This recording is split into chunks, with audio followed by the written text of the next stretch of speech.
Oh, PW engineer sir.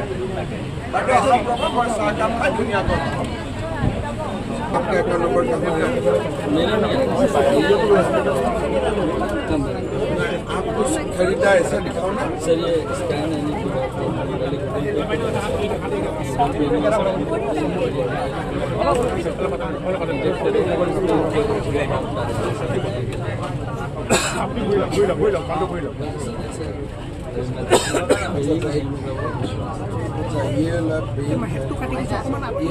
Google पे app आपका पास होना पड़ेगा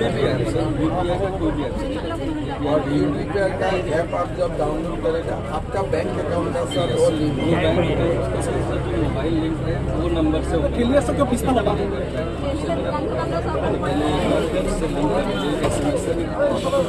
SMS भेजते फिर वो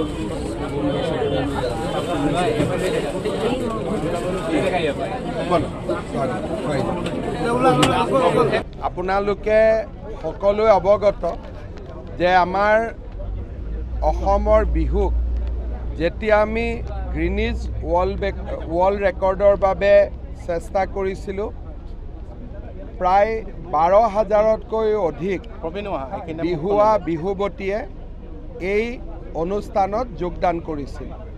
কলিয়াবৰৰ হাটবৰ নিবাসী হেমপ্ৰভা বিশ্বাস আৰু প্ৰবীণ শইকীয়া দুয়োগৰাকীয়ে এই অনুষ্ঠানত যোগদান কৰিছিল।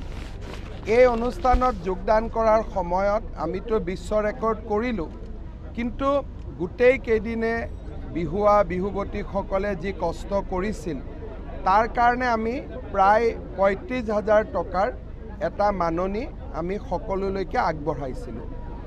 এই মাননিখিনিৰ সুবিধা লৈ হেমপ্ৰভা বিশ্বাসে কলিয়াবৰত এখন চাহৰ দোকান কৰে আৰু তাৰ উপাৰ্জনৰ পইচাৰে নিজেও ডিগ্ৰীত কলেজত এডমিশ্যন লৈ কলিয়াবৰ কলেজত পঢ়ি আছে।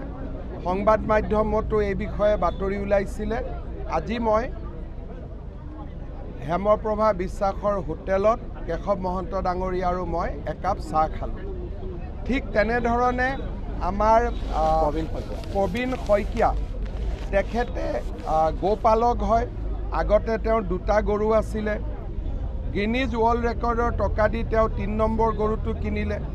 কেইদিনমান আগতে বানপানীৰ সাহায্য বা ক্ষতিগ্ৰস্ত হোৱাৰ কাৰণে চৰকাৰে যি সাহায্য আগবঢ়ায় তাৰ পৰা তেওঁ 4 নম্বৰ গৰুটো কিনিলে, গাইজনীও কিনিলে।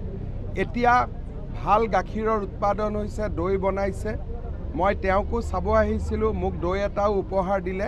মই দুয়োগৰাকী হেমপ্ৰভা আৰু প্ৰবীণ এই দুয়োগৰাকীৰ আদৰ্শ আমাৰ যাতে অসমৰ যুৱক যুৱতীসকলে লয় তাৰ বাবে মই আহ্বান জনাম।